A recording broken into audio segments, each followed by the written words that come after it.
دہشت گردی کی مالی آنت سے متعلق ایک نئی رپورٹ سے پتہ چلتا ہے کہ زیادہ تر امریکیوں نے جو داعش میں شامل ہونا یا اس کی حمایت کرنے کی کوشش میں تھے، ان کے لیے سفر سستا تھا اور رقم آسانی سے آ گئی تھی، جس سے تفتیش کاروں کو دہشت گردوں کا سراغ لگانا مشکل ہو گیا ہے۔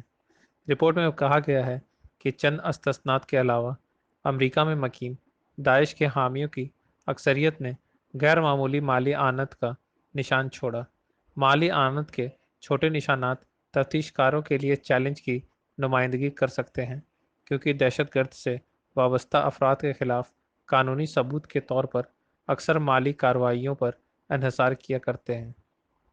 فنڈنگ ماڈلز میں خاصی تضاد ہے، کیونکہ عام طور پر القاعدہ بڑے بجٹ پر انحصار کرتی ہے، جبکہ داعش چھوٹے بجٹ میں بھی موثر ثابت ہوا ہے، اور اس سے تفتیش کاروں کو ایک چیلنج پیش آتا ہے۔